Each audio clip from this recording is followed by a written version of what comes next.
Вас приветствую. Я очень рад снова оказаться в прекрасном городе Баку, где я прожил целый год, когда я...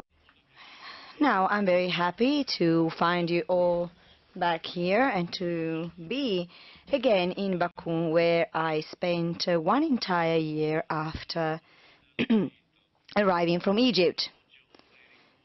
I still have unforgettable memories of Baku. Although I remember it was a very difficult time when I lived here. It was a time when the Soviet Union had entered its final stage of existence. Since then, here in Azerbaijan and in the entire world, many things have changed. Since the Ukrainian crisis started, the world has been hearing different opinions on a new world order, in particular from the United States and Russia. President Biden said that a new world order would begin and that the United States would have led it. Many Western leaders talked about a new world order on many occasions. For instance, Thomas Wilson after the First World War, or Sir Winston Churchill after the Second World War. They all talked about a new world order, and rather recently, George Bush Sr. talked about a new world order after the disintegration of the Soviet Union. Recently, Blinken, the Secretary of State, stated that the world cannot be left without the American leadership. Now, Vladimir Putin also says that the time of a unipolar world is ending and that geopolitical changes are going towards the opposite direction. Putin has seen and noted, and he's done it on several occasions, even yesterday, he's reiterated the same thing, and every time everyone remembers the historical speech of Mr. Putin in 2007 on the Munich Security Conference, when the Kremlin leader said he was confident that the existence of a unipolar model was no longer possible.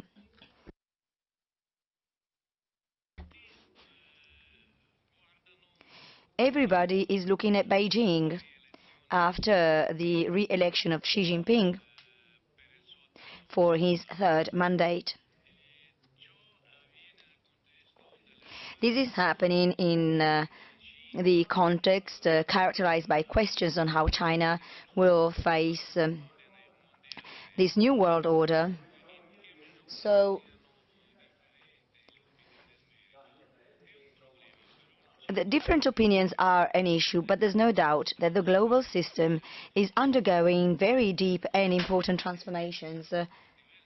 There are many assessments and viewpoints on this aspect. So during this session, we would like to discuss any trends. We look at the differences, and we are going to try and see whether what we are experiencing today is just a mere crisis, the crisis of the unipolar system, or whether multipolarity is inevitable. So, now, I would like to welcome all our guests this afternoon. We have Fabio Massimo Parenti, Associate Professor of the International Political Economy and Global Studies at China Foreign Affairs University. We also have Alexander Grushko, Russian Deputy Foreign Minister, Tiberio Graziani, Chairman of Vision and Global Trends International Institute for Global Analysis.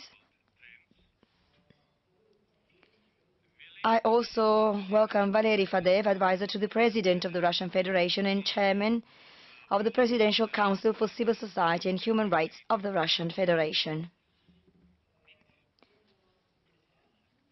I also welcome Edward Lozansky, President of the American University in Moscow. We are still waiting for Tatiana Valovaya, and we're also waiting for Valery Fadev, who will join us on the stage very soon. In fact, Valery Fadev has joined us. He's here. Sorry. I'm sorry, I hadn't seen you. No, it's Mr. Rogov that we are still waiting for. Igor Rogov,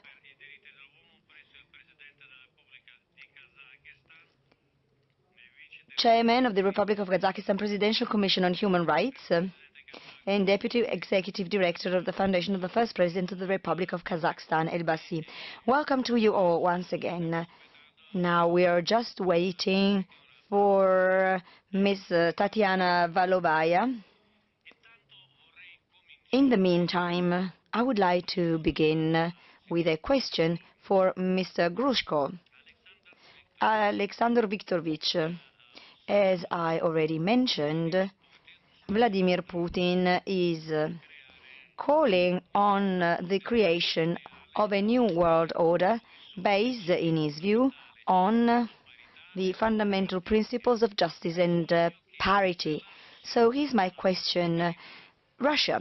Does Russia have the possibility and the tools to become one of the poles in this multipolar world, or is it just a utopia? I would like to thank the moderator, Mr. Abdelhamid. Well, I have to say that Russia has already been one of the poles of this new world for quite some time. It has become obvious that the unipolar world is a thing of the past. But before I proceed with my speech, I would like to welcome all the participants in this 15th edition of the Verona Forum, and I would like to thank the association Verona Eurasian, as well as the Fund Ross Congress and the Azerbaijani friends who have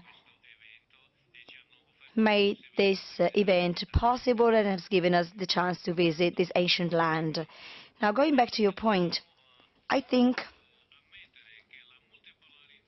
we need to admit that multipolarity is a fact. We are already living in a new world. Starting from the 1990s,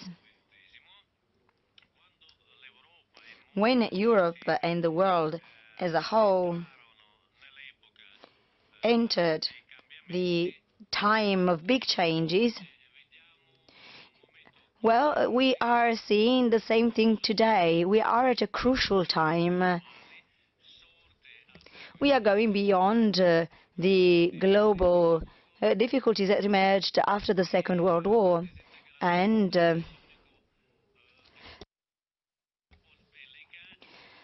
the disgregation of the post-war situation was welcomed by the West by their success that would ensure their leadership and supremacy. It was seen as a way to maintain a world of rules. However, multipolarity is a phenomenon that was not made up by philosophers or political experts. Multipolarity is a phenomenon that determines the lives of millions of people, and it is a fact. It does exist. I don't want to bore you with numbers. I am not going to tell you about how the geopolitical scenario has changed, but what is very clear is that the economic supremacy of the West no longer exists. According to the estimates of the World International Fund, the joint GDP of BRICS countries is already higher than the total GDP of the G7 countries.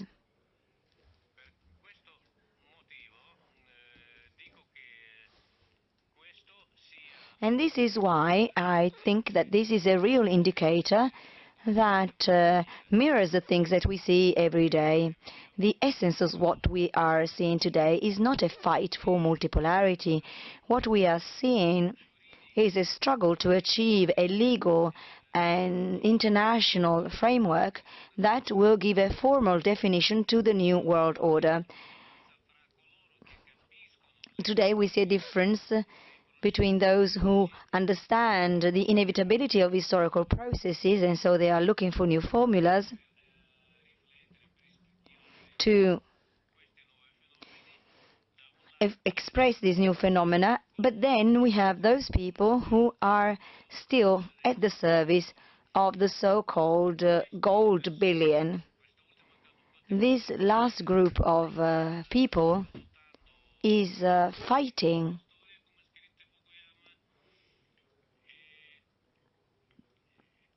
for the end of history. The shape of the multipolar world will depend on the relations between the centers of this new world. The framework is not very optimistic. The United States and the European Union see Russia as a threat, as a direct threat, while both the US and the European Union look at China as a dangerous economic competitor. Very soon, the same will happen to India as well, which is growing very rapidly. All efforts in the international arena are aimed at depriving states from their ability to develop autonomously, and also it's an attempt to deprive countries from the ability to use their resources. The arsenal of containment is endless. There are psychological and military and economic weapons that are used. The behavior of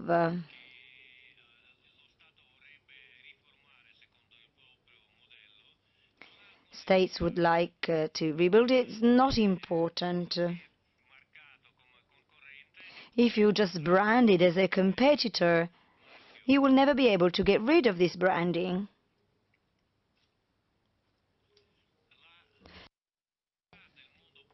The stability of this multi-centric world is weakened also by the changes that we are seeing in the relations between the United States and the European Union. And I mean the European Union as one of the poles, because in all documents, the European Union has tried to emphasize this role as one of the poles in the world. So, in short, we are witnessing a process that is trying to subjugate Europe, and Europe, without any resistance, has given up its freedom. It has given up dozens of cooperation also in the energy field, and it has changed all of this by becoming dependent from the United States. Russia posed no prerequisite. We only discussed on prices. But, Europe decided to turn its back on this opportunity. For decades, it was the basis of the economic development of the old continent. Now, this is a topic that we should devote an entire session to. However, it's not too much to say that today we are at the final stage of the energy suicide of Europe. Around the mid of the 20th century, when the cooperation between Russia and Western Europe was first launched, when the first gas pipelines were built, and when the first gas agreements were signed, things were different. At the time, the Soviet Union didn't have the chance to produce large ducts, large pipes. Despite the sanctions from the United States at the time, the cooperation of gas against pipes became a reality. So we implemented dozens of projects, and they were always beyond ideology. I mean, we had the Cold War, and then we had the hot war in Yugoslavia. The European political map erased entire spaces, but nobody thought about using energy cooperation as a weapon for political or military pressure. It was something that went beyond ideologies.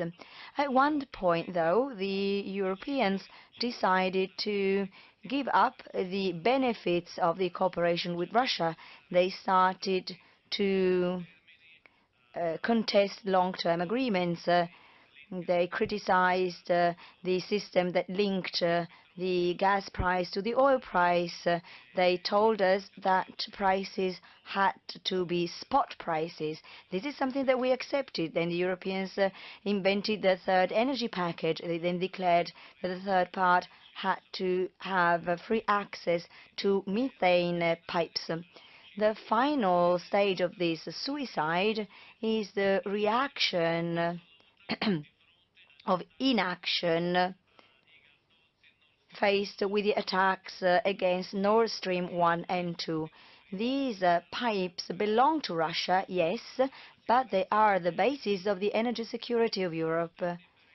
With a lot of indifference, the Europeans accepted that these tools were destroyed.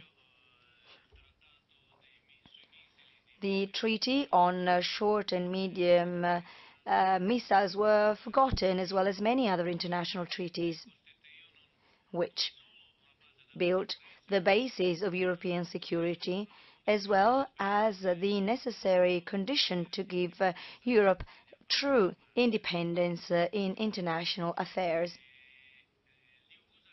The United States have managed to avoid what they feared more than anything, namely the getting closer of Europe and Russia.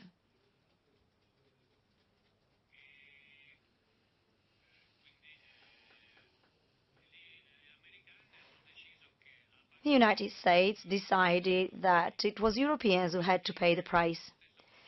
Even the European project has undergone a deep change. In the beginning, the European project was aimed at preventing war between France and Germany through economic mechanisms. In these new conditions, though, we can see that the philosophy of the garden and the jungle is existing. Those who are not with us are against us. And unconceivable things are happening. The level of loyalty is calculated by Europe with a calculator in their hands. European countries that today are not members of the European Union, they are deprived of the right to implement an independent policy.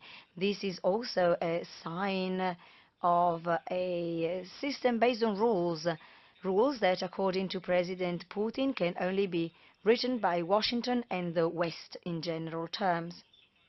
Now, I cannot but remind and recall the words of the Secretary General of NATO, Anders Fogh Rasmussen, who said that NATO is a source of political legitimacy, which is something that nobody could doubt or question.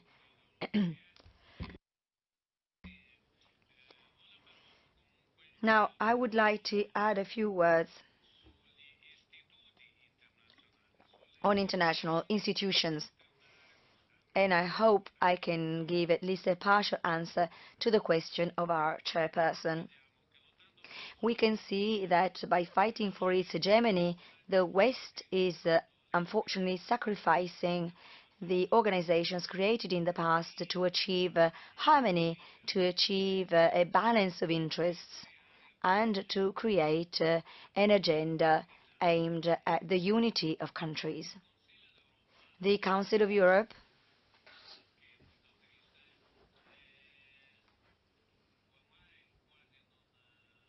sadly has no role anymore.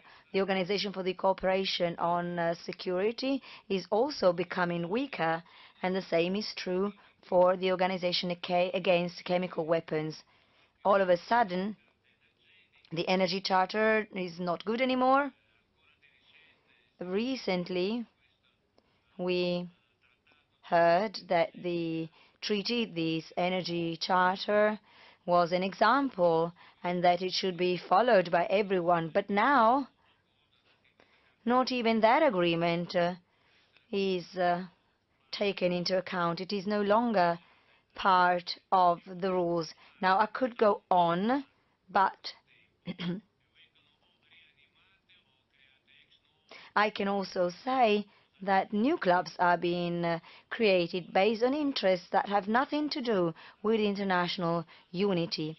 NATO decided to go back to the plans of the Cold War, and it sees enemies in Europe as well as in Asia. When we were students at the university, we studied the history of the Seattle Organization and the Organization of Western Europe. They no longer exist, but today the West is creating new structures in order to weaken Asian countries, to prevent them from deciding their fate by themselves. And this is all done for one purpose alone, namely containing China. The same is true also for the Paris conference for the European Union,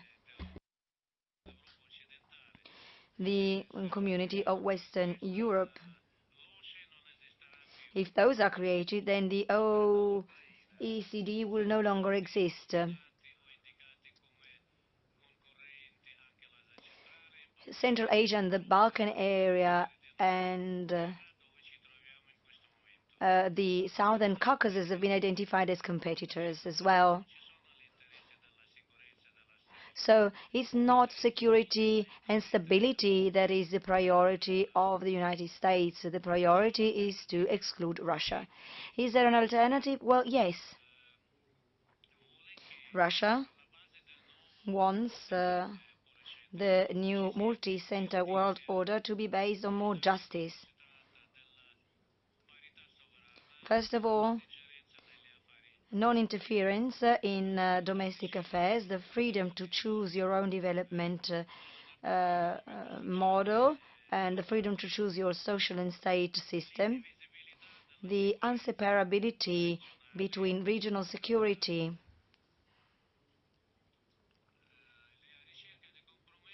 the search for compromise and cooperation based on equality, parity, and mutual benefit. This is something that is based on international law and not on the infamous rules and regulations.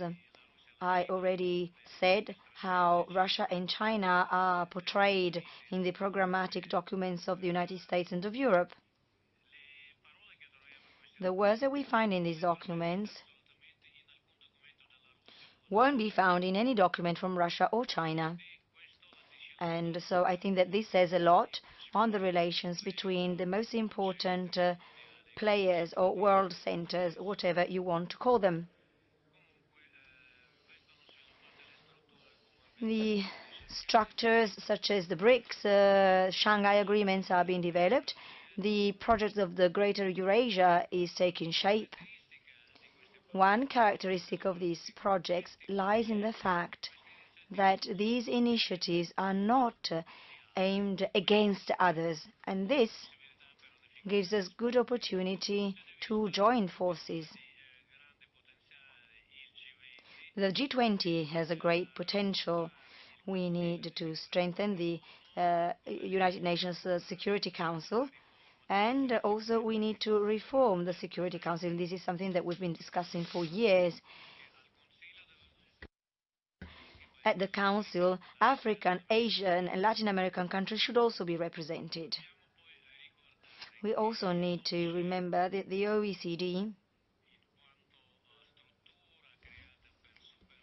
as a structure aimed at going beyond the consequences of the Cold War,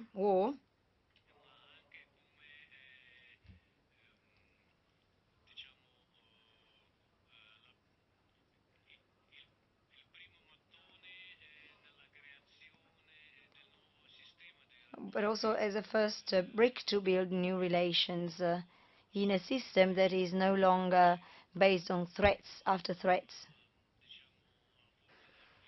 but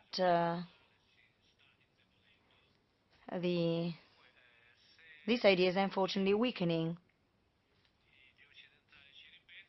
If the Western countries rethink about it, the OESC should be the new place to start a new European structure, a new modern structure that is more suited to the needs of security.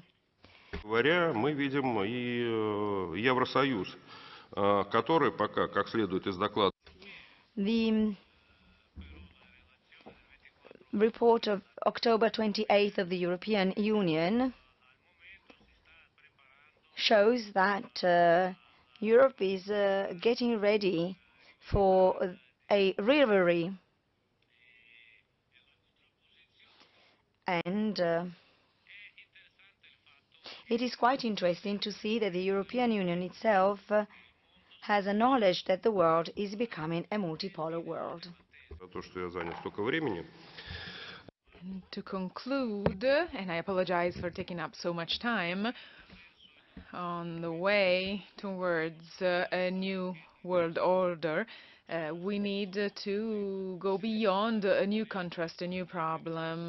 We talked about it a lot in the first session, that is fragmentation of international relations. At the same time, we see that globalization is not just in economic terms, but globalization is still there in terms of threats and challenges. So the green transition, the pandemic, the growth in population, hydric resources, artificial intelligence, and all of these goals, all of these challenges will not disappear on their own. So we need to join efforts.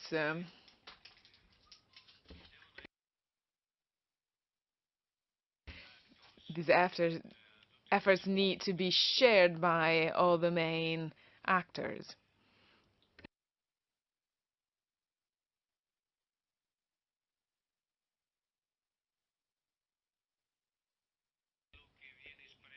The importance of our countries is not expressed through indexes, but through the influence that Russia might have. So within its possibilities, Russia is ready to give its contribution, and it's ready to cooperate with all the other countries on an equal basis. Thank you. Что господин Грушко Well, honestly, I expected Mr. Grushko, Deputy Foreign Minister of Russia, would have spoken more about the US than about the EU, but Grushko talked about the European Union and the European countries. I wish for the foreign affairs ministers of Italy could be here. Unfortunately, this is not the case. So we do have representatives of the Western elites, especially Tiberio Graziani, who is the chairman of Vision and Global Trends International Institute for Global Analyses. So, Mr. Graziani, I would like to hear from you your opinions on what Mr. Grushko said. And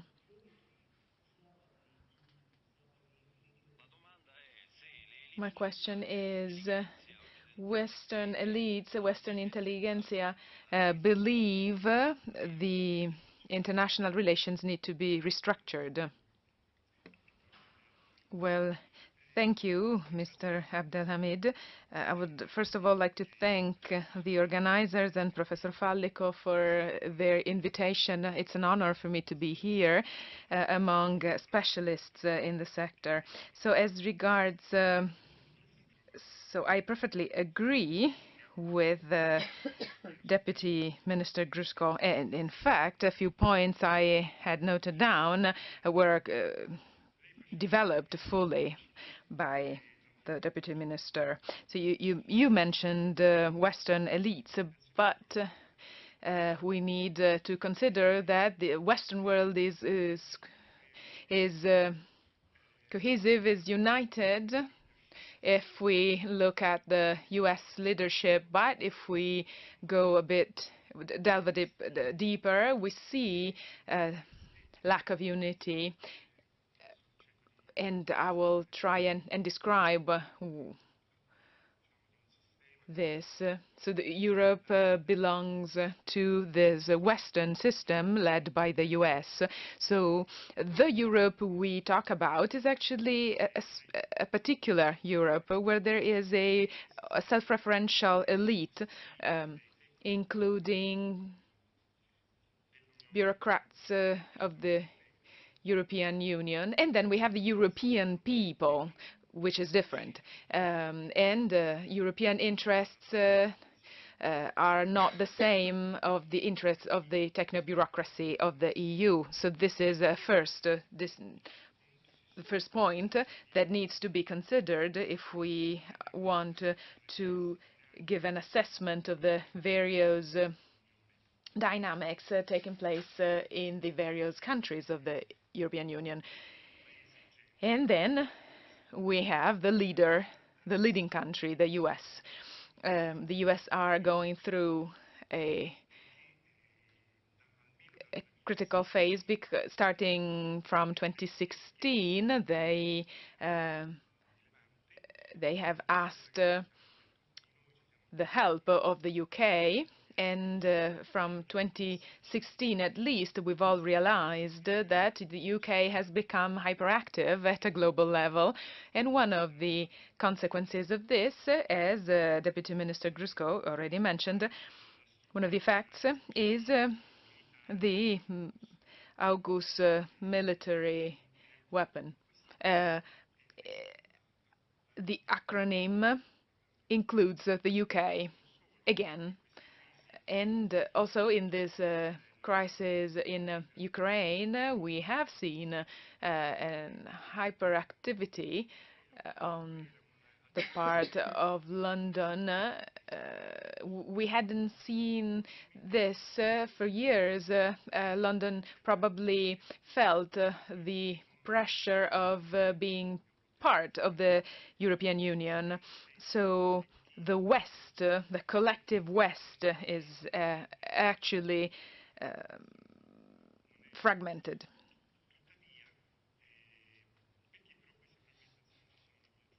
But in my opinion, the fragmentation exists because after the fall of the Berlin Wall and the dissolution of the Soviet Union, all the way to the beginning of the year 2000, the US were the only global player.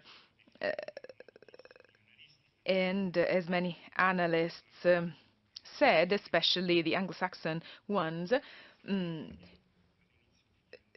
they dominated the world, but many things have changed since the beginning of the 2000s. So if we were to analyze the historical process that is ongoing, even though it's very difficult, we would see that in just a few years, Moscow has been able to recover some strategic infrastructure through its own methods, and with the goal of giving back to its people a mid to long-term vision. When talking about Russia, and I say this to my European friends, we talk about the largest country from a geographical point of view, and based on its sheer size, and considering that it includes 12 time zones, the selection of the leaders happens is based on this responsibility. So the goal, the overall goal is to keep the country coherent and united, and to answer all of the needs that are included in the territory of the Russian Federation. This has always been true. Even it was true during the Tsar period and during the Soviet Union period, because this is the characteristic of that state, and that is very important from a geopolitical point of view. This is defined as the heart of the world, and that is not by chance. As we were talking about earlier, regarding the unipolar, multipolar world, I remember the discussions we had even with Professor Fallico in several conferences. I remember there was one in Florence, one in Rome, and one in Verona, of course. At that time, we were talking about a Eurasian perspective and a multipolar perspective. We were very shy while talking about a short-term scenario with a multipolar global setting. But Moscow's resilience at the beginning of the 1990s brought Russia back to being an important regional player first, and then a world player in the following 20 years. And alongside this, the explosion, so to speak, of large nations such as China and India, and then also Brazil on the other side. And over the years, if we follow this development over the years, we have seen geopolitical or geoeconomic groups have formed, such as BRICS, which acts at the global level. So if we, they group complementary countries, and so we see energy producers and suppliers and energy consumers. Within BRICS, the countries should not be judged with a US eye, because in just a few years, especially China, has been able to overcome internal problems, and they've been able to be included in the group of important players who decide the future of the world. But in terms of power relations, those who have been leading the world for a long time are struggling to find a new role for themselves. It's a psychological problem issue, and here we find the US crisis. The US can't find its own role in a very dynamic world. So on the one side, they are strongly asking the UK for help, and they hope to get into a context of crisis arcs, so Ukraine, Georgia, or other sectors that were critical in the past, like the Caucasus region and Chechnya. So the US role crisis is very dangerous for the rest of the world, because those who struggle finding or keeping their role can actually act to its own detriment, but also to the detriment of others. And Recently, as it's already been said, we have seen politicians from the US have said that the world needs one leader. Here, things are clear. The US needs to impose and maintain its hegemony at a global level.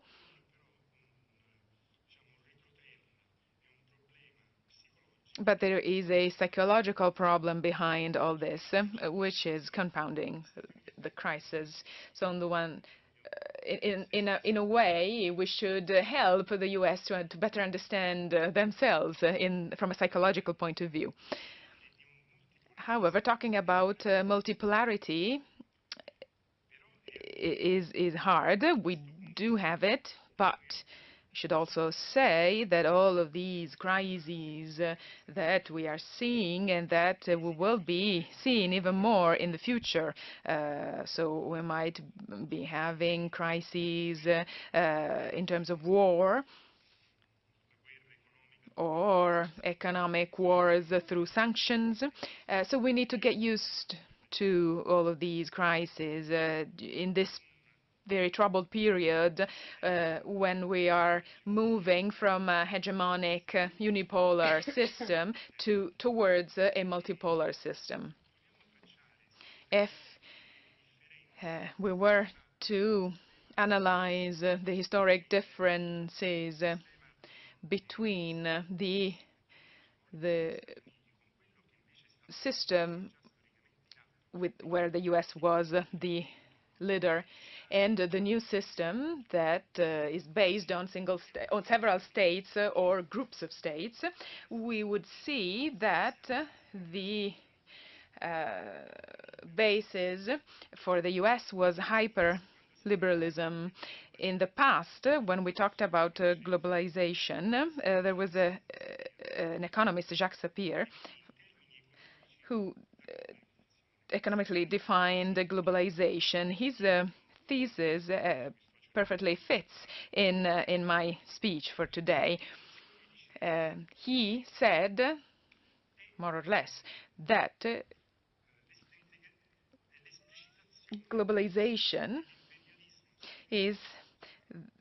it's the US imperialism at a global level.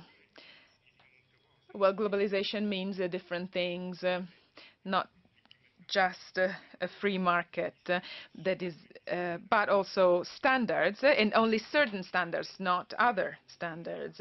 Globalization means to getting rid of relations between states. So to sum up, on the one hand, we have the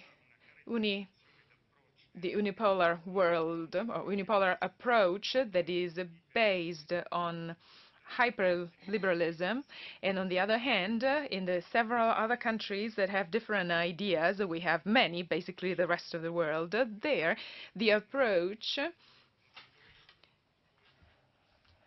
if the approach in the rest of the world is a solidarist approach as regards the relations between those countries, and it's a cooperative approach as regards the international relations. As we heard this morning several times, we talked about the logistic aspects and the creation of important infrastructures. I hope I didn't run too long. Thank you for your attention. Thank you, Mr. Graziani. Our colleague Graziani has used words that President Putin has used several times. For example, the collective West. Now, Mr. Graziani mentioned the same concepts, China and the recent developments in China, which were historic developments. I said it right away. I would now like to ask Mr. Parenti to comment on the Chinese Congress and express his opinion in this. I would like him to explain how the Chinese vision on the polycentric philosophy of Russia. Grazie, grazie. Thank you very much for the invitation, and thank you for giving me the floor. The first point that I would like to explore to answer your question is on the meaning of the 20th Congress of the Chinese Communist Party. Now, I have a quotation from Xi Jinping's report of October 16th. China is not going to follow the old path of war, colonization, and burglary followed by some countries. That brutal and bloodied path of enrichment at the expense of others has caused great pain to the people of developing countries. We will firmly be on the right side of history and on the side of human progress. We'll be dedicated to peace, development, cooperation, and mutual advantage. We will work hard to preserve peace and world development while we pursue our own development, and we will give a greater contribution to shared development. Now, the 20th Congress confirms the historical lines of the Chinese Communist Party and its great ambitions. The greatest ambition for the world populations is the building of new international relations to create a human community with a shared future. This aspiration in the national policies is connected with the concept and the new objectives of common prosperity. It's nothing new, really. It is part of the socialist experience, at least as an ambition, and it's been part of it since the Mao time of the reconstruction of the People's Republic.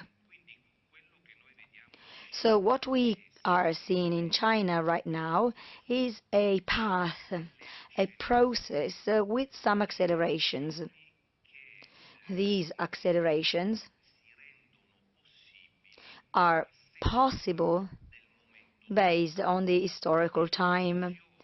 The view where the policy for the people dominates is the 30-year policy. In fact, the next goal, the next Chinese target is 2049, when they will celebrate the 200th anniversary of the foundation of the People's Republic, after the first of the Communist Party. This is very interesting for us because these words and these programs, which show a correspondence, a match between national policies and the Chinese foreign policy, involve all of us. China is the first economic power in the world, and it is giving and it is practicing a view and actions that are always geared towards cooperation. This doesn't mean that they are unfading and that they won't encounter obstacles. And we've been talking about the existing geopolitical obstacles since the morning. But basically, there's a global demand of a common future. China is just expressing a sentiment of the world population, thanks also to its successes.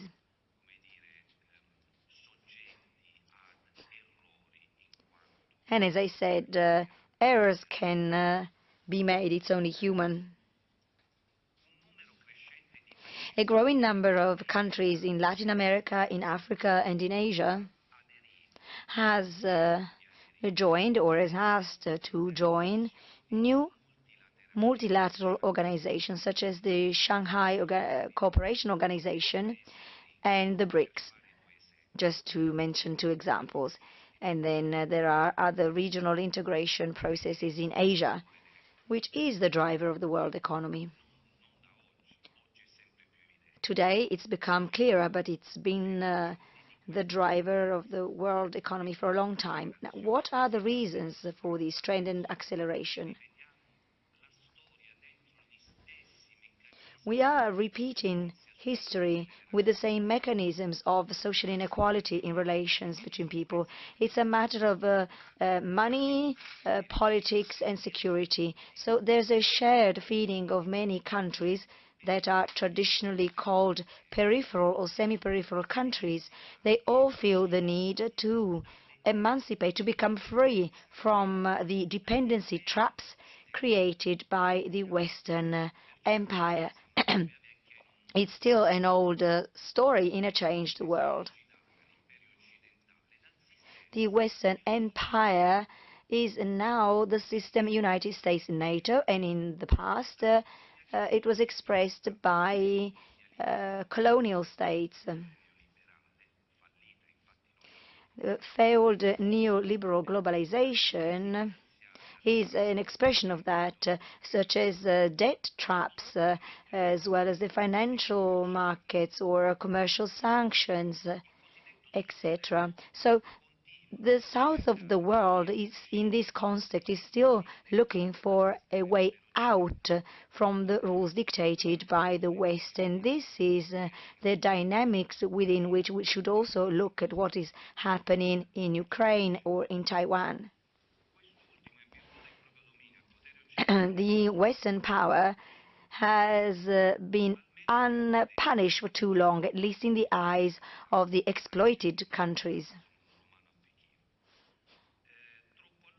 For too long, the West has not been punished, faced with the destruction of many countries.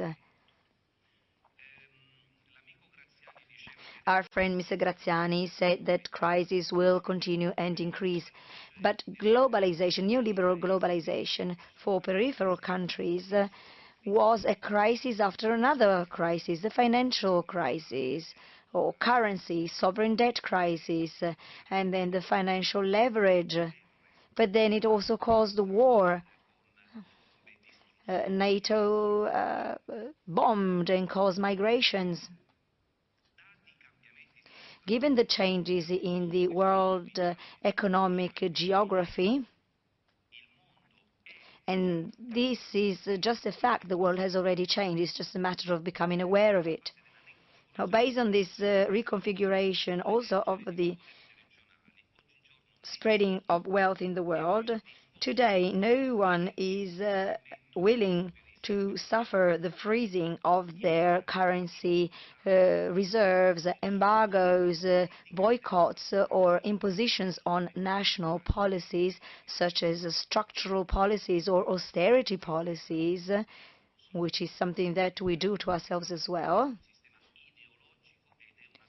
which stem from the political doctrine of neoliberalism. As Mr. Fallico was saying in the morning, we will have the certainty of the end of the neoliberal world, not only and not just when we will give a new Nobel Prize to a new economic alternative model, but once we will give a Nobel Prize for peace to entire countries. That's when we will have broken this system. As we heard from Borrell, the garden and the jungle is the same racist view that fed the history of European empires. It is very clear. There's not much to discuss on this point. So let me go back to the Chinese contribution. The international community that we call as the West is outside the West. We the world is going towards the Shanghai Cooperation Organization, is going towards the BRICS and the new trade agreements. India, Pakistan, two historical rivals, are getting closer together through a platform that can potentially reduce those historical rivalries within one continent. That's where our interests lie. If we look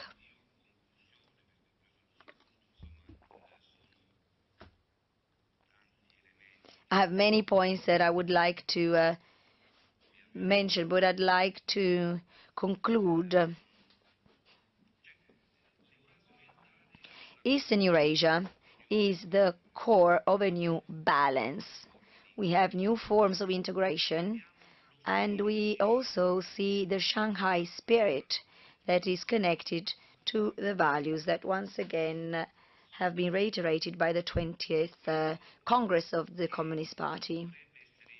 What should become clear is that the time has come for all Eurasian actors, including Europe, that hopefully can wake up. Well, the whole of Eurasia will have to build a multipolar world that somehow already exists. It has to be more just, more balanced, with no hegemony from one single country, because the interest in a peaceful coexistence and common prosperity of mankind are at hand. But unfortunately, the Biden mandate will be remembered and will go down in history for its McCarthyism, disastrous McCarthyism that is now old, faced with a transformed order. I thank you very much for your attention. Thank you very much, Professor Parenti. Now, I would like to give the opportunity to answer a very important question in 20 seconds. I prepared this question, and now I'd like to ask you. Many Western analysts believe that in case of a strategic collapse of Russia in the Ukrainian conflict, a new polycentric multipolar world will emerge where Russia will only have a very small role under China. Do you agree with this view? Well, no, I don't agree, because China is not looking for a role of hegemony. It can, of course, exploit the advantages of some historical phases, but China cannot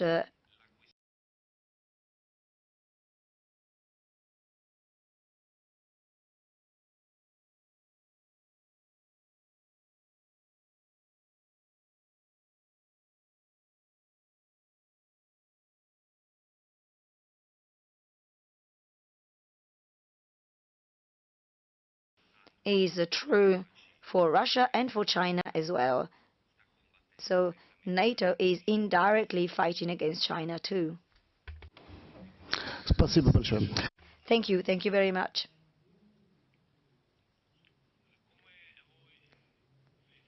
As you can see, the intellectuals of Western Europe don't all speak the same language as politicians. I don't know whether it's just my impression or whether I'm right. Now, from China, let's move towards Kazakhstan. And we have Mr. Rogov. What can you tell us about Kazakhstan?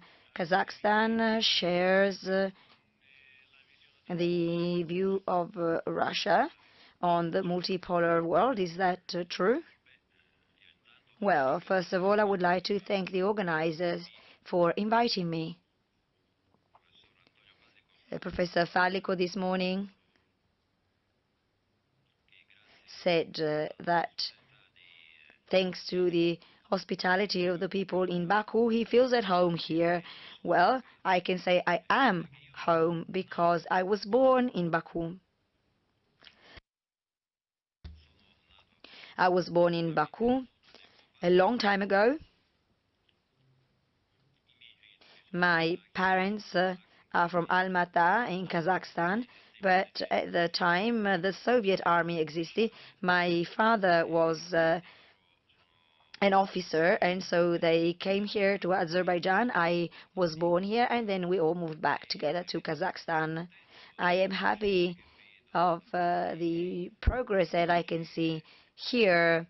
The Azerbaijani people are my friends and my relatives. I'm very happy to be here at the forum. I was at the Verona Forum several times, and I am happy I can participate once again. I'm happy that the 15th edition is taking place in my birth city. We are seeing big changes everywhere. The consequences of the pandemic, all the geopolitical processes of today are accelerating the processes that were already in place. Now we can see two world orders, the hegemonic one and the world order where there is a balancing of strengths. I think I don't need to explain the principle of hegemony, a monopolar world against a multipolar world. There are pros and cons in both of these models. The unipolar world can theoretically ensure stability, but every monopoly, and this is also well known, leads to global stagnation. And we can see it from inflation in most countries, especially the most developed ones. And this goes to show how important it is to shift from a monopoly, a monopolar world to a multipolar world.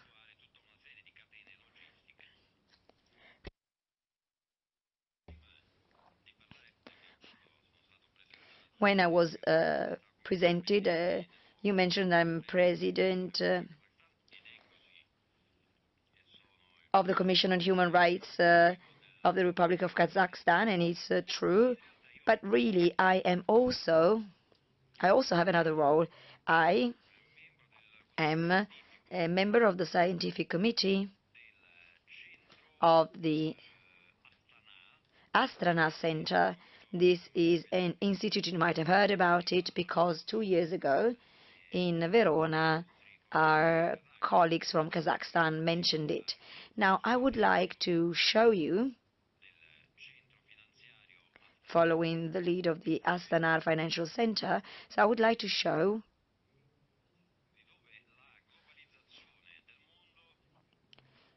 how globalization in the world is a manifestation of this Anglo-Saxon hegemony.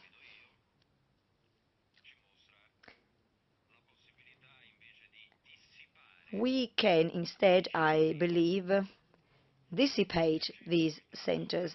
Now, the International Financial Center Astana was founded under initiative of our first president, and now it works thanks to the active support of the current head of state, Mr. Tokayev, who believes that Astana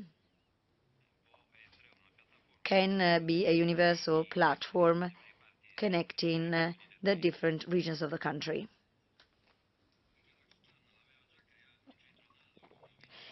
About 20 years ago, Kazakhstan already created a similar center, but it didn't work because economic discussions were solved with the legal processes in courts. Today, it's quite different. We use international arbitrage, and the law based on English common law.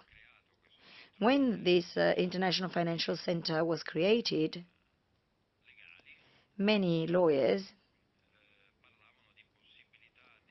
said that there was a problem of sovereignty. They said that some sovereignty could go amiss or lost, and they mentioned the possibility of spreading British values.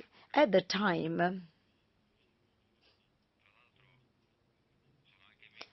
and by the way, I'm also a member of the Council of Europe, the Commission of Venice for Kazakhstan, and I've been a member for more than 10 years.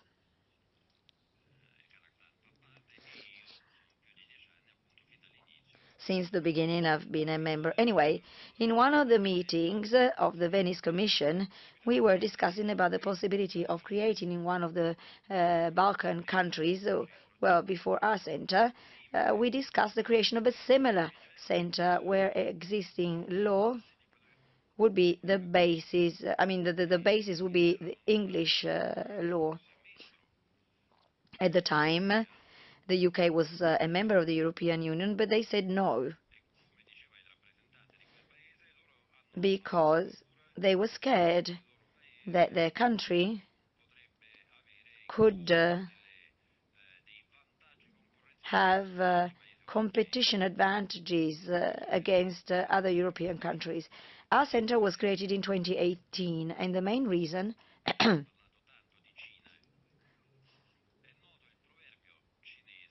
and by the way, we talked a lot about China today.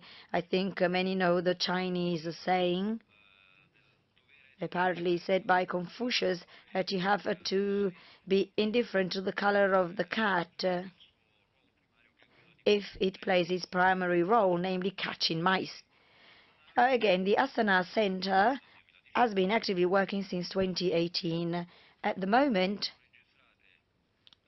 it includes 2,600 enterprises from 65 countries in the world. We participate in designing projects and in drafting agreements. For instance, when it comes to the implementation of the Astana law was chosen in more than 2,800 contracts. The Institute to solve any controversies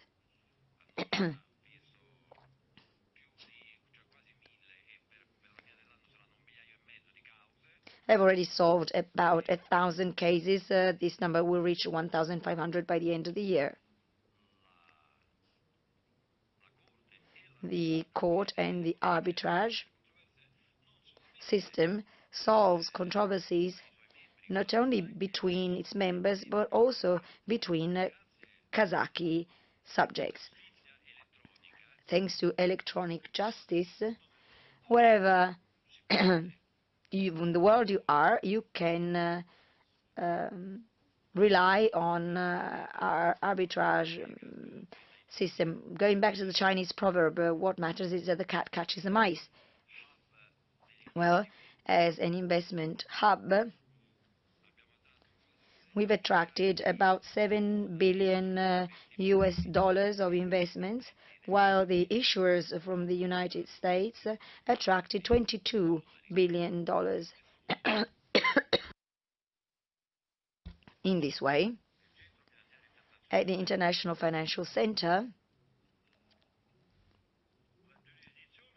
the jurisdiction is based on English law, but it serves the interests of Kazakhstan first and foremost, starting from economic financial matters.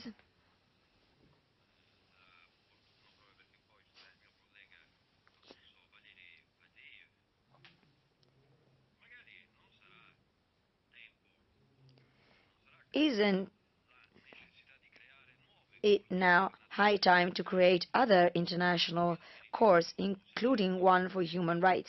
If there's a European court for human rights, and there are courts for human rights in Muslim countries, in Arabic countries, and we are actively thinking of creating an international court on human rights in Asia. So if we talk about Greater Eurasia, and if we talk about the values on which the European civilization is based, You know, it is not always acceptable for Eurasian countries such as Russia and Kazakhstan to use those cores. It might make sense to think of this idea as well. This is not a new idea. The Russian Federation, I think I've read it somewhere, I think a senator or a member of the parliament in Russia, Mr. Poroshenko, already proposed something similar for the International Confederation of States.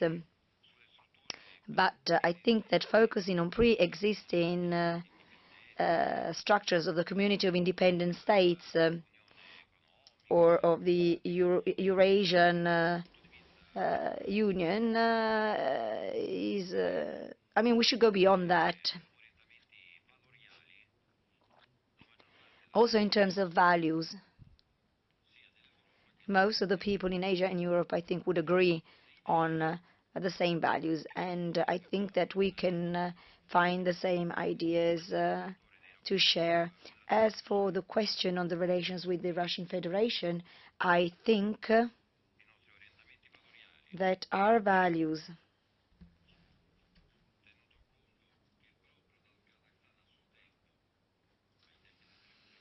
considering that Kazakhstan, with its first president, had the idea of creating a Eurasian economic union, and this is something that we continue to discuss, and even the current president of the Russian Federation mentions, well, I think that our countries have very tight connections. We have relations of friendship, cooperation, and partnership. Thank you very much. Господин Рогов, я бы хотел прийти к вопросу к госпожой. Thank you. I would now move on to the question to Ms. Tatiana Valovaya, who is the Director General of the United Nations at Geneva.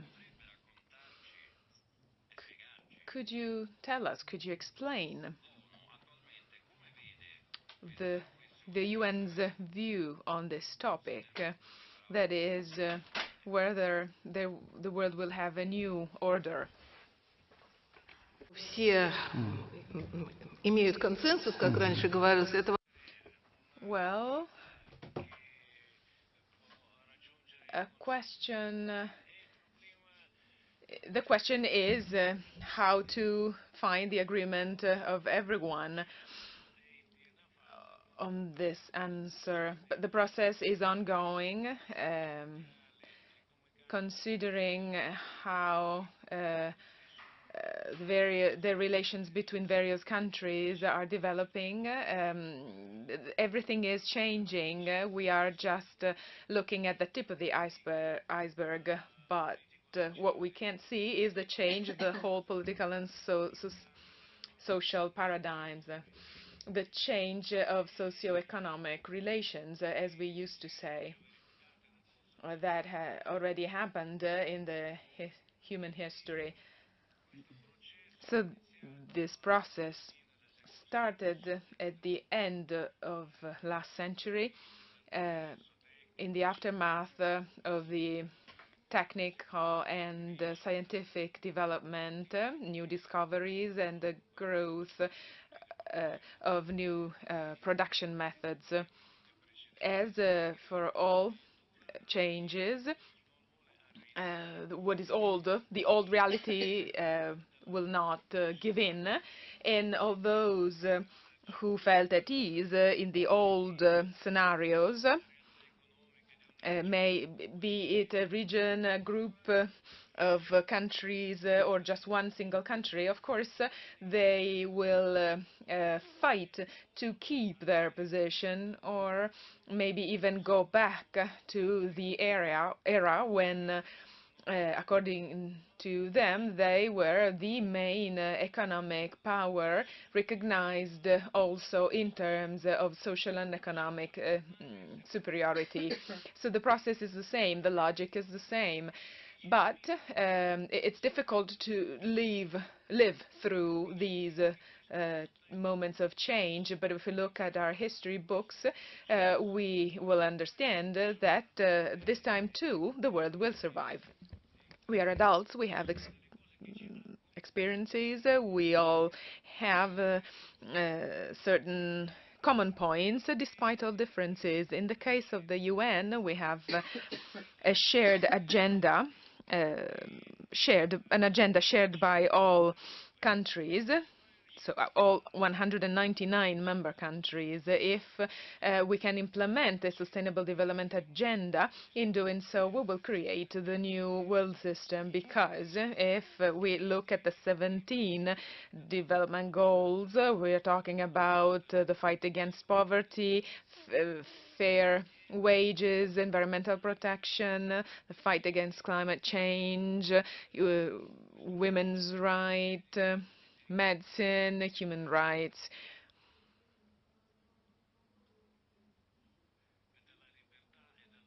Freedom, peace. So, the 17th goal is that on partnerships. All the previous goals can be reached only through cooperation and partnerships. So a question arises, how can we move on? Есть у человечества. И я хочу еще... How can we modify the global system so that it is adequate to face the global challenges which are growing in number?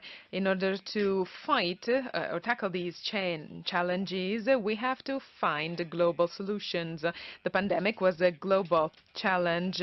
Let's consider another global challenge that will also need a global solution. So the question is, how should this global system be structured? When we say that globalization is going through a crisis and we will have to forget globalization, I answer that the true globalization never actually happened. We have had some global players, global structures. We never had a global rule. Because rules had several origins.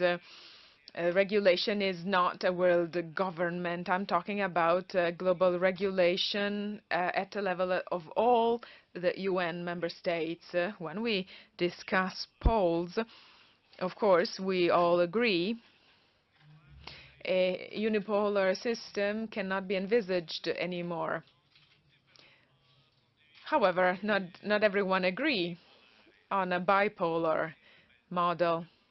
And, of course, some will say that the world should be unipolar, but nobody will say this out loud. Because, well, Blinken talked 2 weeks ago. I don't think that everyone agrees with a unipolar world, because everyone is talking about multipolarity, but they all have their own interests in mind.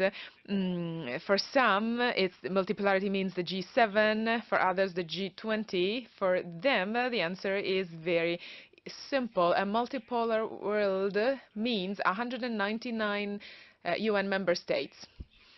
And how can we make sure that their needs are all met?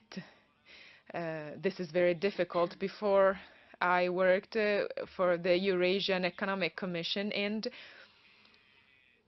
back then, before I joined the UN, we used to say that in order to find a solution for 193 states and avoid the creation of super heavy structures, the only way was integration. Integration such as with the African Union, the European Union. We have developed relationships with the Eurasian Economic Union, because regional cooperation allows us to create solutions that are global and consider the needs of everyone without distinguishing between single individual states. This has been discussed within the UN. It's not just about changing the global system. We are seeing a growing awareness of the fact that the multilateral cooperation needs to be inclusive, and the role of states is changing. The states are the main actors of the multilateral cooperation mechanisms, but we know that multilaterality is possible only if we include in it large corporations, economic institutions, academic institutions. So a multilateral cooperation is needed to face global challenges such as the climate change, needs all states to participate, but also the participation of non-state bodies. And the UN is discussing about this. About a year ago, during the previous UN session, the Secretary General read a report by the title Our Shared Agenda. I invite you all to read that document because it is very deep and far-sighted document. And within it, we included in the document all the questions, and we said that there's a new development phase for the world, and we need to look for all the answers. Thank you. Thank you, Ms. Valovaya. I would now like to ask a question, even though we have 3 more speakers, but I would like to leave the floor to Slipliov. I read your message to Russian entrepreneurs, calling them to go to Iran and Egypt. I would like to ask you, in your opinion, is this possible in the context of the Western pressure on Russia? Well, thank you. First of all, I would like to thank the organizers and our hosts for this opportunity to meet all my dear colleagues and be back to discuss important issues with them.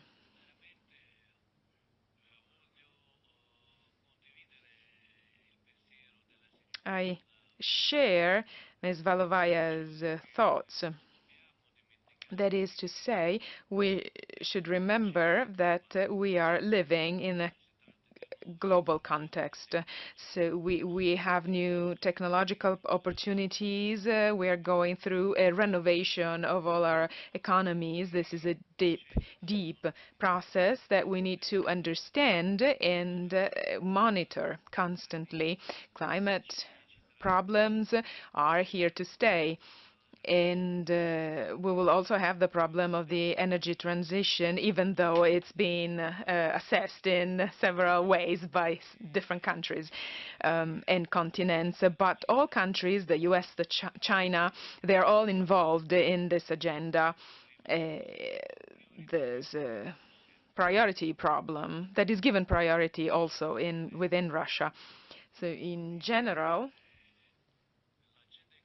the economic agenda is growing. And going back to the issue of multipolarity, or we shouldn't say that the world will be based on financial companies or environmentally friendly companies. So from this point of view, I would like to draw your attention on the fact that technological sovereignty, which was mentioned before, especially our Italian colleague quoting Xi Jinping, that is an important topic that needs to stay at the center of our attention. Traditionally, the Verona Forum has been discussing the great issues of partnerships and cooperation, but in this context, we see the problem of the European role in this context. So we want Europe to be a center of responsibility. We have mentioned the deindustrialization risks and the lack of stability of supply chains. These are alarming signs. The conflict, in our opinion, will stop and we will go back to being partners, but we need to understand what kind of partnerships it will be. And of course, I'm talking about Europe, especially because here we are communicating with Europeans. We would like to be one of the poles of this new multipolar world, and we wish for Europe to be a pole, not dependent on other countries. I'm not just talking about armies, but also lack of autonomy in financial terms. When talking about the aspects of this new multipolar world, we see some of them already. There will be a Western pole, so to speak, especially if we consider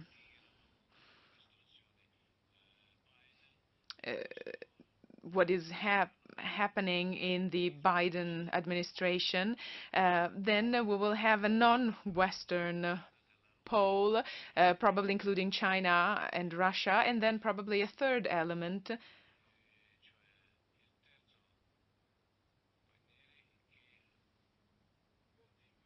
a third pillar, a group of countries that would like to negotiate with both the other two poles. This function is now played actively by Turkey, India, United Arab Emirates. As you all know, the president of the United Arab Emirates recently met with President Putin, and this is to show how other countries see cooperation with Russia. That's their opinion. They want to become bridges between conflicting poles, and they want to grow their role as bridges. So, to conclude, I'd like to say that the least desirable scenario includes the risks linked to the so-called dirty bomb we've been hearing about recently. This approach would certainly create an unsurmountable barrier between us and the European Union. We need to do our utmost to avoid that. And what about the cooperation model? We assume that there will be 4 pillars in international relations. First of all, the logistics, and there is interest for China-Europe routes, east-west routes. They may go through Russia or not. There are also other routes going through Kazakhstan, Kyrgyzstan. Then we have north-south corridors. And I mean transport corridors, but not only that. Those corridors are economic realities where technologies travel, and in this case, we are currently developing or implementing our agenda, joint agenda with other countries. We all agree that we need new technology levels, but technology is perhaps the most important element. However, we should not become dependent on technology. Not all countries are able to become technologically sovereign as China aims to be. However, thanks to cooperation, this task can be dealt with, the problem can be solved. For example, we have already signed an agreement for a co-funding of integration projects, which will certainly give new inputs to this process. The second pillar is the financial system. We have already talked about this at length. Of course, a shared financial system for the whole world will probably never see the light.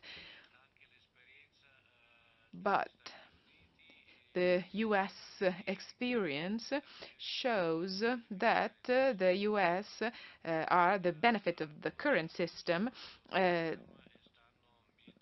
It's now at the last part of their drama, and they are about to collapse.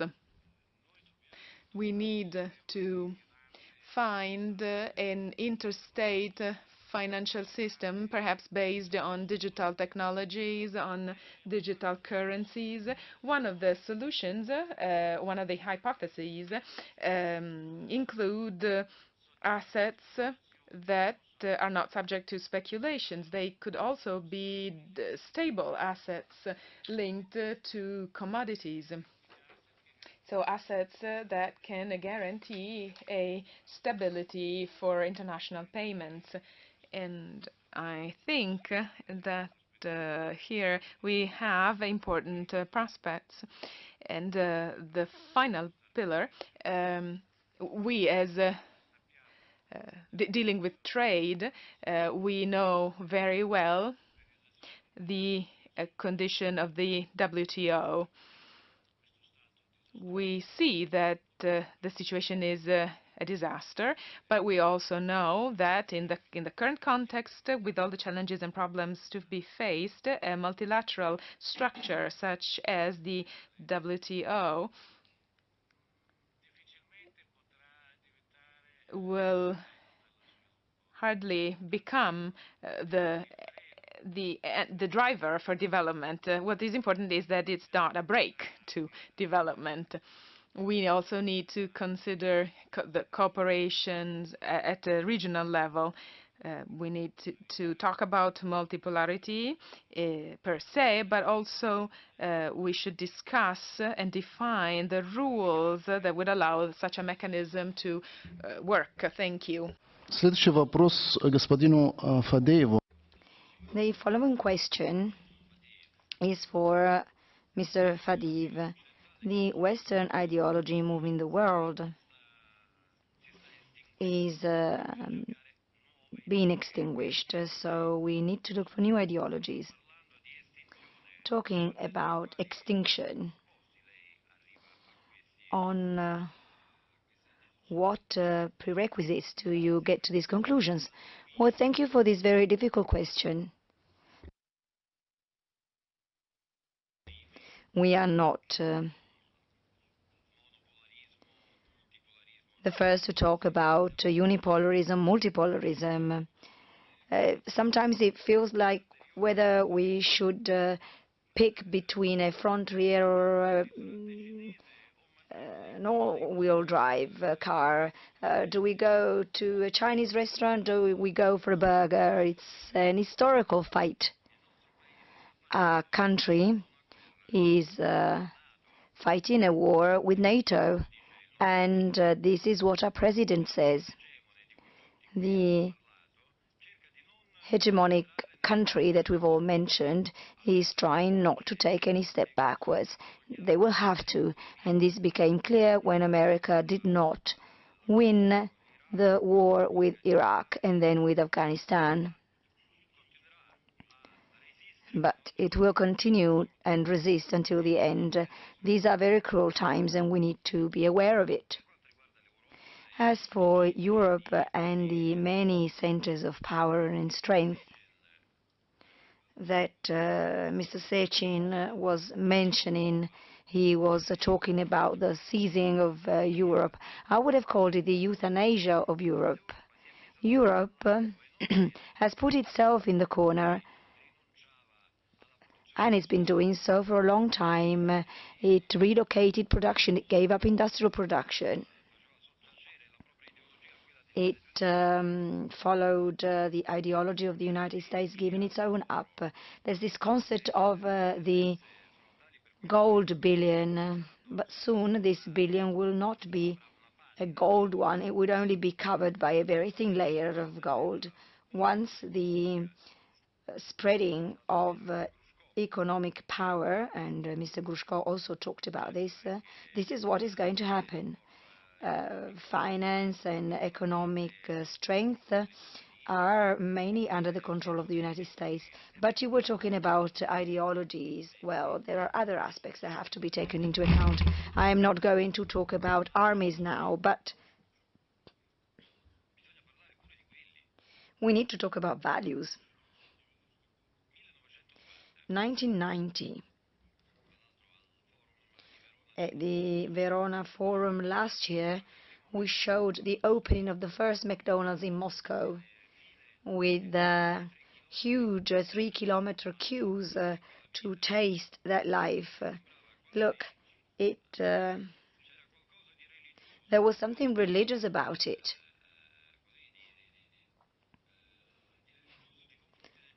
Some sort of a religion of the Big Mac. A long time had to pass before most of the people in Russia realized that it's still bad quality burger of minced meat, and that there are far more important things in life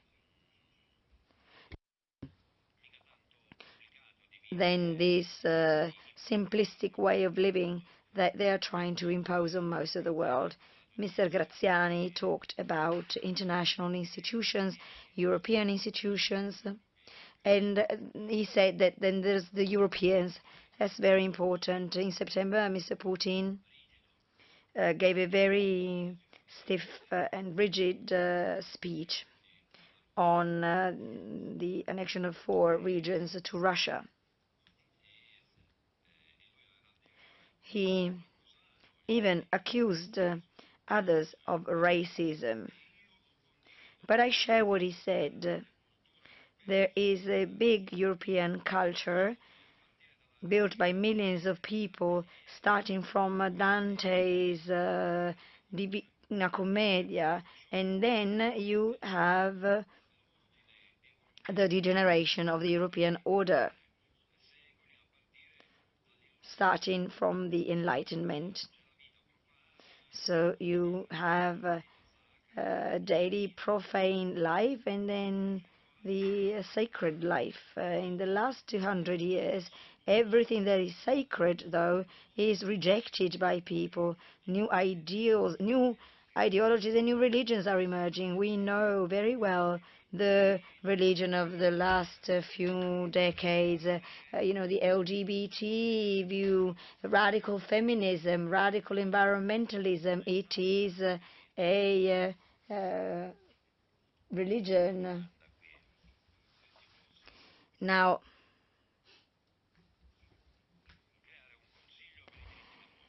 you wondered whether we could create a court for human rights, a Eurasian one. I have a question. The caricatures against Prophet Muhammad in Charlie Hebdo, well, that created many problems. So, can you publish these caricatures, these comics? The freedom of speech is very important. It was created and defined with the French Revolution. This is what we've been told. Or, for some, freedom of speech is sacred. For hundreds of millions of people, Prophet Muhammad is sacred.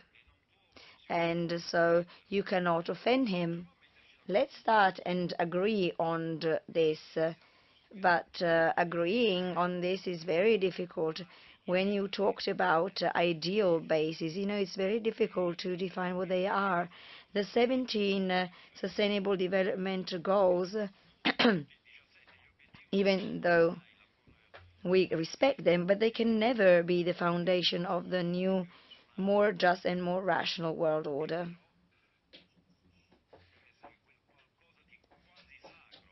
but there must be, the spirit of sacrality must be there.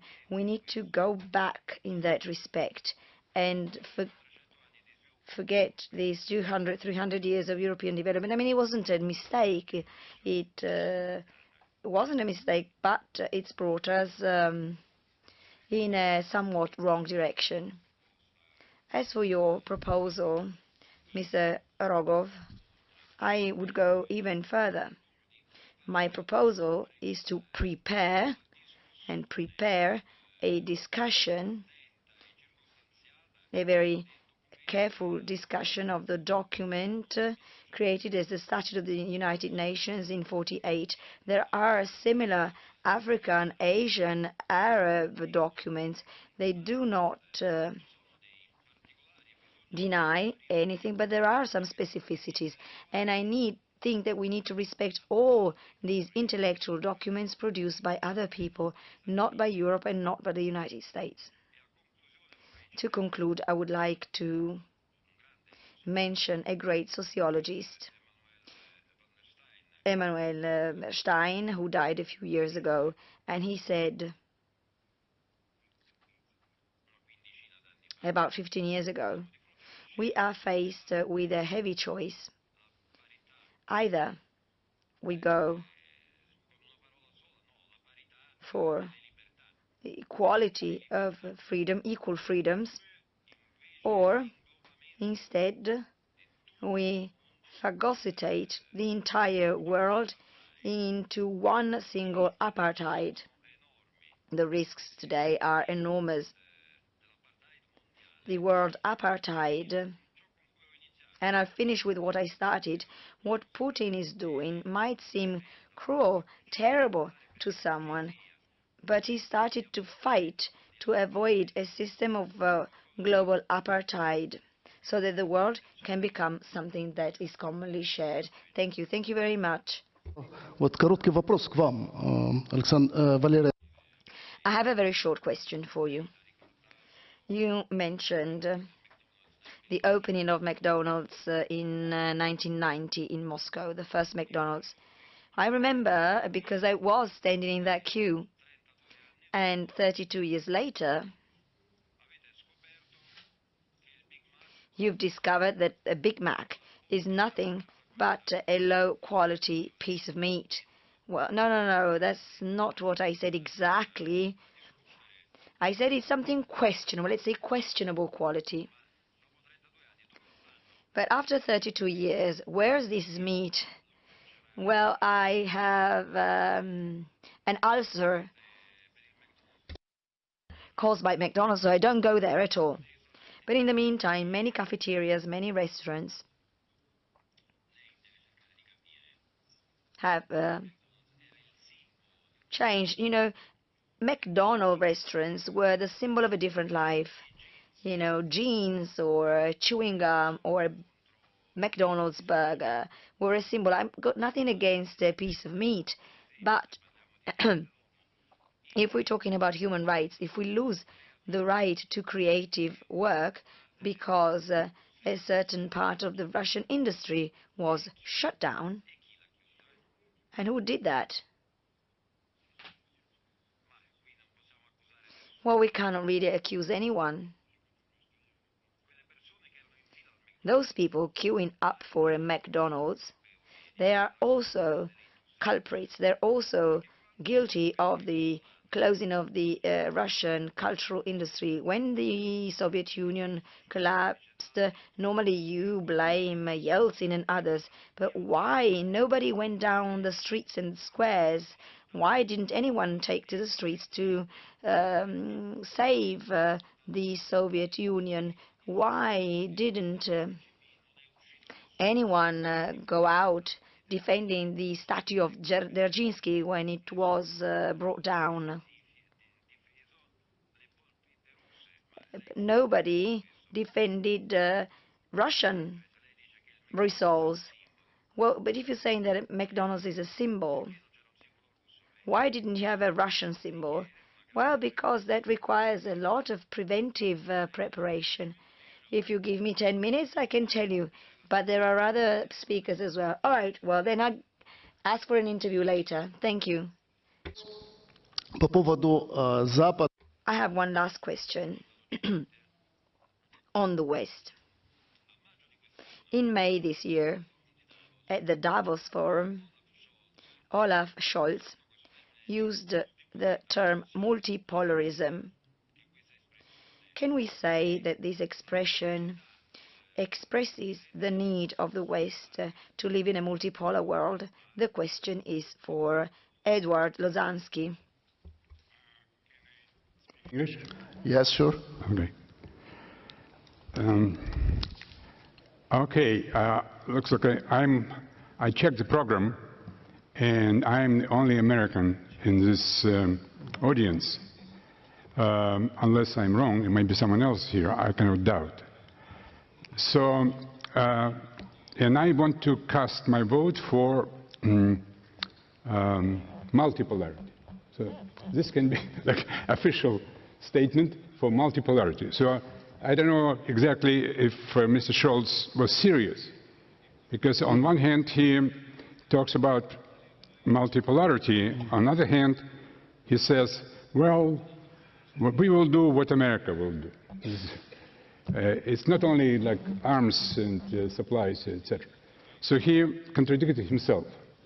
So I'm lonely here, but not in the United States.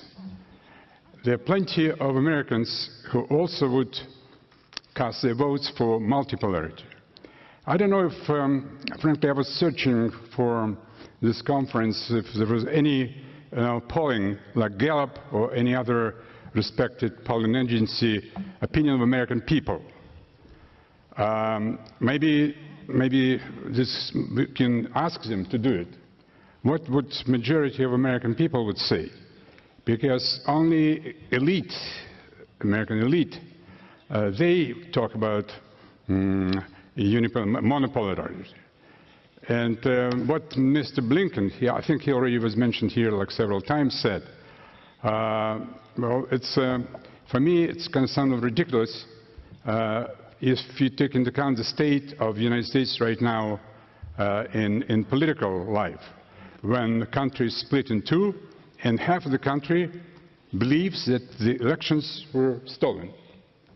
How you can be example, how you can lead the world if in your own country 50% or close to 50% believe that elections were stolen. And then, of course, they were also mentioning Bob Borrell, who it's for a diplomat to say that we are the garden and the rest of the world is jungle. You know, I don't know what kind of diplomacy from Europeans. And this guy is not just a diplomat. He represents European Union. Even my favorite monopolar American politician, Victoria Nuland, who has somehow managed to insult all European EU members with expletive rhetoric using four-letter words. She was not only demoted, but she actually was kicked upstairs. When she insulted all European Union, she was number 6. And after she insulted, and Biden promoted her, she is now number 3. So all this tells me that something is wrong. Again, I want to say that I'm not only because I'm president of Verona Eurasian in Moscow, and it was founded actually in '89. This is the time when some of my colleagues believed in this American image, freedom, democracy, market economy, of course. So during those 30 more plus years, we had about 300 Americans. Some of them were like top Ivy League professors who gave lectures to Russian students, and they were talking about values, about freedom, democracy, free market. We had many American officials, members of Congress who talked. They even had Vice President of the United States. At the time when he gave a talk, he no longer was Vice President. I'm talking about Dan Quayle. Dan Quayle, but he came to Moscow in '96 because he was running for president again. He never was in Moscow before, and he wanted to meet some people, and we arranged for him to meet all candidates for Russian presidency. There were 10. At the time, it was '96, there were 10 of them. He met all of them. Actually, Dan Quayle was assigned by President Bush Sr., when he was still vice president, to oversee this project. This project of American University in Moscow, which was endorsed by George Bush and Gorbachev, and then Yeltsin, and it's still around. Although what happened is the deal was that Russia, or Soviet Union still, will provide real estate, and America will provide funding. So at the time, Mayor of Moscow, Gavril Popov, what he did is he believed in this idea. He was mayor, very powerful. He simply closed Communist Party school. It was on Belaruskaya metro station, Communist Party school. And he gave it to American University in Moscow, and he said you can put American flag in downtown. And not only that, when he found out that America pledged, this was about $50 million. At the time, it's still a lot of money, but in '89 it was a huge amount of money. He said, okay, Russians also will match you. And he provided real estate. It was former Politburo members, the retreat in Kuntsevo 6, and there were duchess of probably all members of Politburo, including Brezhnev. And all this real estate was transferred to American University in Moscow. This was a great time. Well, what happened is that Dan Quayle and George Bush, they lost election '92, and this $50 million never came. Not the G50, nothing came. But the university still is around, and now we're trying still to find some idea. We had some private sector, we had some contribution from private sector. It's still around, and we still work, and American professors teach Russian students, and I think it's a great idea. But going back to multipolar world, definitely when someone claims that we are hegemon and we are actually running this universe, let's look at the results. And my colleagues, actually before I started doing all this activity, I was a professor at American University in DC, and I taught physics and mathematics. So I thought that maybe we can do a branch. This is the idea of the American University in Moscow, that we had like a branch in Moscow. And my colleagues at the AU, they did research. What exactly American hegemony did for the mankind. And you can easily find it, because information is available on the web. So the professors from AU, American University, and also Brown University. Brown University is Ivy League. It's one of the most famous American universities. And here what they discovered, doing really meticulous research using all available data, Brown University would never publish something that it's just kind of cannot be verified by numbers. So here's the numbers just after 2000 in 21st century. They didn't go to Vietnam and back further and other events. But this is what 21st century, they call this project Costs of War. 929,000 people killed. 920, this is only 21st century. 385,000 civilians. From 929,000, 385,000 civilians. Usually the number of wounded, statistics says it's about like ×3. So you're talking about close to 1 million wounded. 38 million refugees and misplaced people. And all this cost to American taxpayers $8 trillion. This is the result of the monopolar world.